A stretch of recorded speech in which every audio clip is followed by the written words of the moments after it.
kimia. Tolingi ko kateke lycée Sebeti. Là ya kala. Là ba ketch, là ba moto. Donc on déploie une transition nyos là. De façon que on est tout le 23 et ça a matin. Le 30 tongo. Les gars monsieur qui est pas au commandant Mino. Donc dans la kimia dans la balabala, ils sont pas sortis à ordre. Tozokana. Bonne ici la carte pour la mission. On peut peut-être attendre les 5. Attends les 15 Cambodge. Bonjour.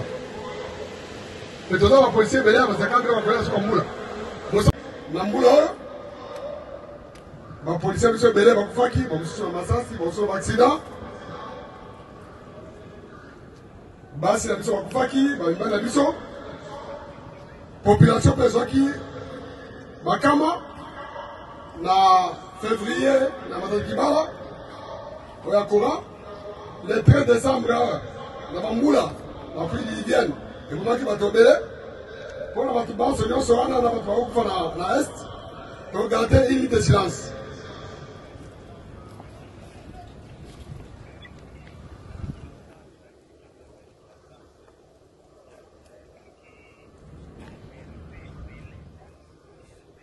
Merci. J'espère que mon mot va être là pour aimer. Est-ce que Bozo Kagaï?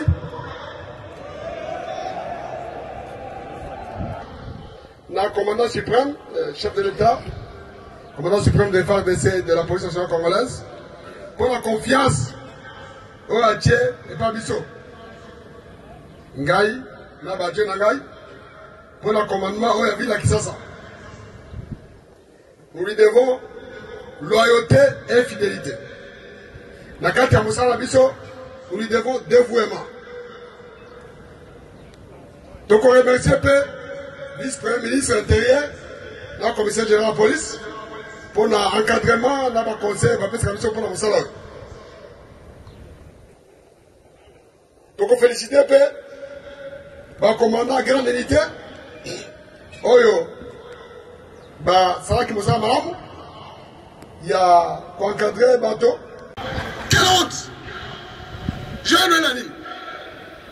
Yo va tirer balabala quand tu te retrouves dans le journal. Ou bien ça balabala pour ça c'est pour te parler de kimia. Yo alingi ba to kangama pour pesa ngo journal ba pesa 1000 francs. Kina li bongo to ka toma kololo. Mango muni asori bo sala. Akitibo mango. Akosi ni kama kambo. Ngoza téléphone filmer. On filme mouké.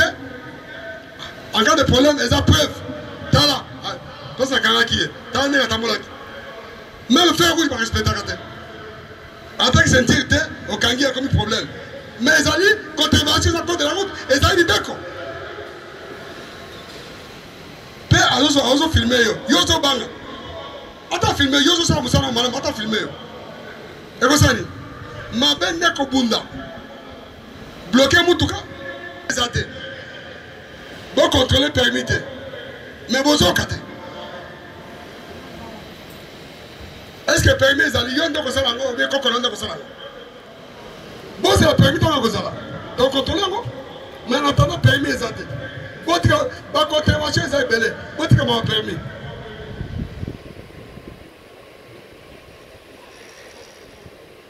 Votre besoin de trafic d'influence. Votre besoin de la minda. Ensuite, balade à Tchéouana. Est-ce que ça conforme? Est-ce que ça est la loi? Nini mutokucha balade de belé boy. Azoke ndekolo kabanya wana kuzamba. Bozo tai. Boka ngaite. Mutokucha bashe mutukana ye. Oh na obangi mokozi. Mokozi ni. Mokozi ya mboka ye moko azaba plaque. Bongo siko wa mususu. Bango bazali ko mokozi ya mboka. Mutuniza kutia chokofar. Na boxer ati chokofar. Pasteur, je refais. Songo, je refais. Bazo na balabala. Na mamina nani wana boxer. Boxer là je refais na moko vraiment. Tout ça. Ou bien pasteur. Alors on est pasteur, yo zo kende wa côté. Pour le côté, il faut changer refais. roulage pour changer, le comportement de l'année 2022 et dans 2023. Tout le monde a sérieuxité dans l'action, bon kangabato, bon bangate, bon la trafic d'influence, bon kangabato, oh le bateau, tous à mes côtés. Tozokana. Il y a qui m'a évité, mon approche, mon à l'état, des gérants, et qu'on t'accueille à l'état.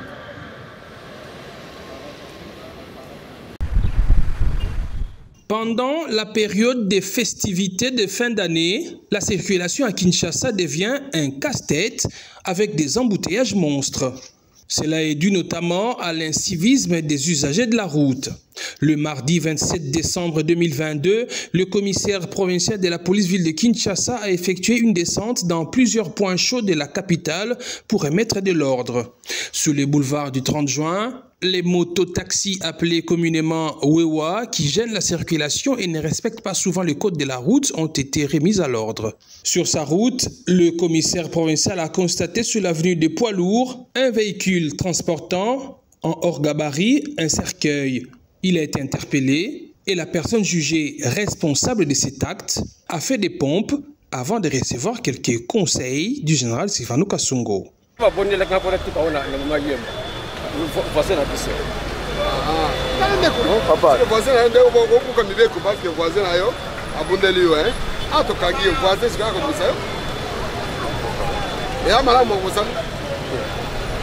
Poursuivant sa ronde dans le district de la Tchangou, le général Silvano Kasongo a mis fin au mauvais stationnement et marché pirate sur les sauts de moutons et les différentes passerelles qui causent des embouteillages.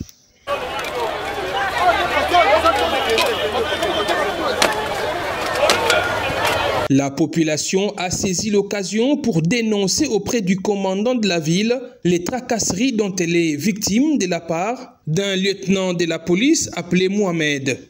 Silvano Kasongo l'a démis de ses fonctions.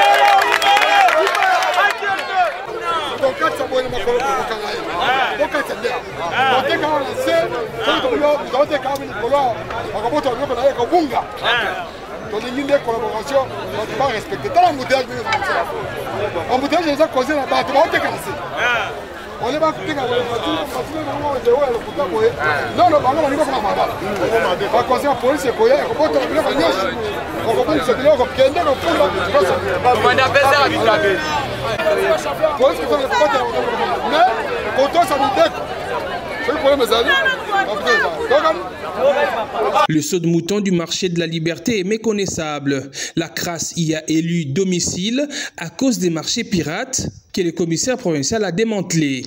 Certains éléments de la police de circulation routière commis à cet endroit ne font pas correctement leur travail visiblement. Conséquence, les tracasseries de tout genre y sont constatées. La descente du général Silvano Kasongo a été un véritable ouf de soulagement, notamment pour les Wewa qui s'estiment être victimes des abus de certains policiers.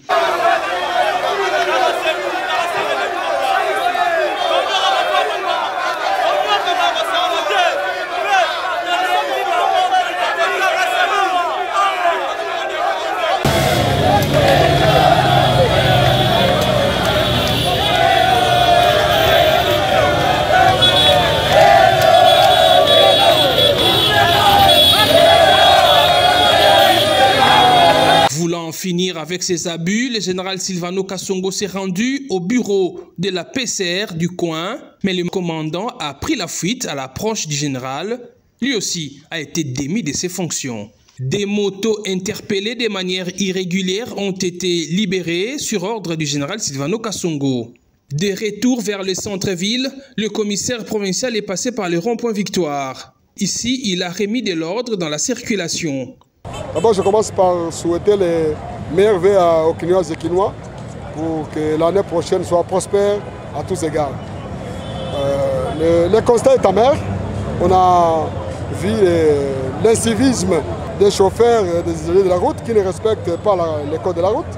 Vous avez vu, à Tchangou par exemple, on a fait des bandes rapides pour que les gens qui partent à l'aéroport puissent vaquer librement et puissent accéder vite à l'aéroport. Mais les inciviques, les élus de la route, les chauffeurs de taxibus, des ketch ainsi que les motards passent par là et ils mettent maintenant les arrêts. Ils commencent à prendre les gens à bord des véhicules dans les bandes rapides pour les gens qui doivent aller à l'aéroport. Et les gens font même des arrêts sur le sol des moutons. Nous avons arrêté quelques inciviques. Des commandants sont instruits. Si ces gens reviennent, ce sera la faute de la police et les commandants seront sanctionnés. Le passage de Silvano Kasongo a fortement réjoui la population.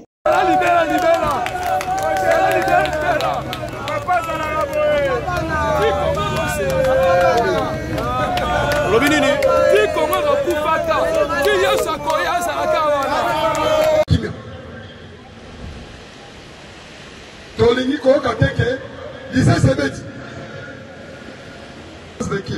na oyo akala na bakechi na bamoto tokodeploye biso nyonso na mabala de façon ke oyo tokoletaki le 23 esalama te le 30 tongo telegram esi ekeyeba bakomanda bino tokozala kimia tozala balabala biso banso totia ordre tozokana